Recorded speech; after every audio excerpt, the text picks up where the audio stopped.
नमस्कार। सध्या कोल्हापूर शहराबरोबरच जिल्ह्यातील धरण क्षेत्र पाणलोट क्षेत्रामध्ये मुसळधार पाऊस सुरू आहे। गेल्या 4 ते 5 दिवसापासून सुरू असलेल्या या पावसामुळे नद्यांच्या पाणी पातळीत वाढ झालेली आहे। मी सध्या उभा आहे पंचगंगा नदी शेजारी आणि आपण या ठिकाणी बघू शकता की पंचगंगा नदी जी आहे ती आता सध्याच्या घडीला दुथडी भरून वाहताना आपल्याला या ठिकाणी पाहायला मिळत आहे।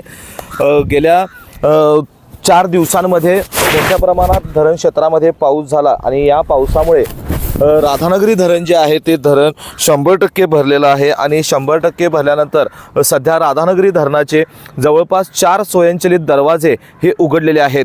काल रात्री 10:01 3 क्रमांकाचा दरवाजा उघडला, यानंतर अवघ्या 2 मिनिटात 6 क्रमांकाचा दरवाजा उघडला। रात्री 11:11 5व्या क्रमांकाचा दरवाजा उघडला आणि 26 जुलै पहाटे 4:36 धरणाचा 4 क्रमांकाचा स्वयंचलित दरवाजा देखील उघडला।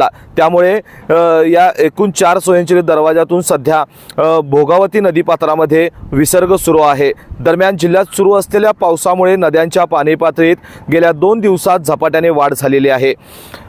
सध्या पंचगंगेची 26 जुलै 2025 रोजी सकाळी 9 वाजताच्या आकडेवारीनुसार पंचगंगेची राजाराम बंधाऱ्यावरील पाणी पातळी ही 26 फूट 10 इंचावर पोहोचलेली आहे। पंचगंगेची इशारा पातळी ही 39 फूट आहे तर धोका पातळी 43 फूट आहे। दुसरीकडे नद्यांच्या पाणी पातळीत वाढ झाल्याने जिल्ह्यातील जवळपास 39 बंधारे हे पाण्याखाली गेलेले आहेत।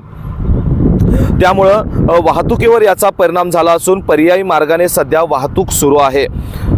दरम्यान असाच मुसळधार पाऊस सुरू राहिल्यास आणि राधानगरी धरणाच्या दरवाजातून पाणी सुटल्याने पाणी पातळीत मोठी वाढ होण्याची शक्यता आहे। त्यामुळे जिल्ह्यातील नदीकाठच्या ग्रामस्थांना सतर्क राहण्याचे आवाहन जिल्हा प्रशासनाच्या वतीने करण्यात आलेले आहे। तर या पावसामुळे शहराबरोबरच ग्रामीण भागातील जनजीवन विस्कळीत झाल्याचं चित्र सध्या पाहायला मिळत आहे। आपण दृश्य पाहतोय पंचगंगा नदीमधील आणि पंचगंगा नदीचं पाणी जे आहे ते मोठ्या प्रमाणात प्रवाहित झालेले आहे। यंदाच्या पावसाळ्यामध्ये पंचगंगा ही 3 वेळा पात्राबाहेर पडली होती। त्यानंतर सध्याच्या घडीला जर बघायला गेलं तर पंचगंगा ही 4थ्यांदा पात्राबाहेर पडण्याच्या तयारीत आहे। असाच जर पाऊस सुरू राहिला तर पंचगंगा नदी ही दुपारनंतर पात्राबाहेर पडण्याची शक्यता वर्तवण्यात येत आहे।